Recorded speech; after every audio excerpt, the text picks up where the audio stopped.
تخيل إنك دخلت لجنة الامتحان، مسكت الورقة وبدأت تبص في الأسئلة.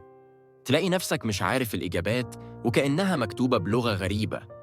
المراقب بيبص لك وزمايلك عمالين يكتبوا بسرعة وإنت حاسس إنك متجمد في مكانك. بس استنى، متقلقش، لأن النهاردة هقولك إزاي تقفل درجة الامتحان MCQ حتى لو مش مذاكر. أول حاجة لازم تفهمها هي إن واضع الامتحان مش قاعد يحط الأسئلة عشوائي. بالعكس، هو بيحاول يختبر مدى فهمك، لكن كمان بيسيب ثغرات ممكن تستغلها لصالحك. يعني مثلاً، الإجابة الصحيحة في معظم الأحيان بتكون أكتر إجابة فيها تفاصيل، لأن الشخص اللي بيكتب السؤال بيحاول يشرح ويوضح الإجابة الصح أكتر من الإجابات الغلط. فلو لقيت اختيارين متشابهين، واحد فيهم فيه شرح زيادة شوية، فالغالب إنه هو الصح. زي لما تلاقي سؤال بيقول: ما هو الكوكب المعروف بالكوكب الأحمر؟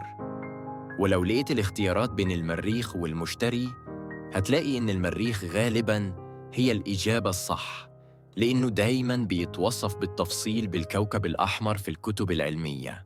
تاني خدعة هي الاستبعاد الذكي.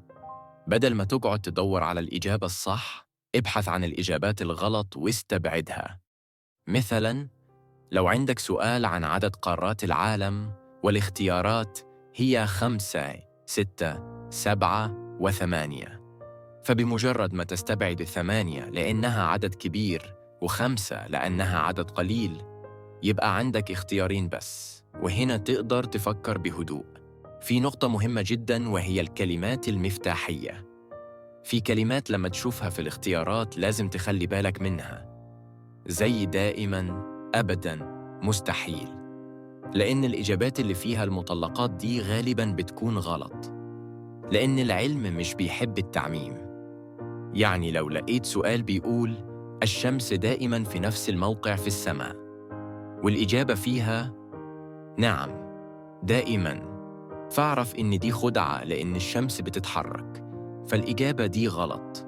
طب دلوقتي، لو قدامك سؤال صعب جداً ومش قادر تفكر فيه، اعمل إيه؟ الإجابة بسيطة، ابدأ بالأسئلة السهلة الأول. دي خدعة نفسية قوية، لأن لما تجاوب الأسئلة اللي تعرفها الأول، ده بيزود ثقتك بنفسك وبيخلي مخك يشتغل بشكل أسرع لما توصل للأسئلة الأصعب. تخيل إنك بتلعب ماتش كورة، هل هتبدأ بالجري بسرعة وإنت لسه في أول دقيقة؟ أكيد لأ، هتسخن الأول وبعدين تبدأ تركز. نفس الفكرة هنا، الأسئلة السهلة تسخين لعقلك عشان تقدر تجاوب الأسئلة الصعبة بعد كده. ومن الحيل اللي ناس كتير مش بتاخد بالها منها هي تكرار الإجابات. في بعض الامتحانات، واضع الأسئلة بيحاول يوزع الإجابات بالتساوي، لكن أحياناً بيكرر إجابة معينة أكتر من غيرها. فلو لاحظت إنك اخترت B 4 مرات ورا بعض، ممكن تسأل نفسك: هل ده منطقي؟ لو الإجابات موزعة بشكل غير متوازن، خد بالك إن في احتمال إنك محتاج تراجع إجاباتك، لكن مش معناه إنك تغيرها بشكل عشوائي. الفكرة بس إنك تاخد بالك من النمط العام للأسئلة. وأخيراً، في حاجة اسمها الحدس المدروس. أوقات كتير لما تبص على سؤال، بيكون عندك إحساس داخلي إن إجابة معينة هي الصح، بس بتتردد. هنا بقى لازم تفكر بسرعة، هل الإجابة دي منطقية؟ هل فيها تفاصيل أكتر؟ هل فيها كلمات مفتاحية إيجابية؟ زي لو لقيت سؤال بيقول: ما هو أقرب كوكب للشمس؟ وإنت مش متأكد، بس حسيت إن عطارد هو الصح. فكر، هو كوكب صغير، معروف إنه أقرب للشمس، ومفيش كوكب غيره دايماً بيتقال عنه كده، يبقى غالباً هو الصح. كل الحيل دي مش هتخليك تعتمد على الحظ، لكن هتزود فرصك في النجاح بشكل كبير، حتى لو كنت مذاكر نص نص.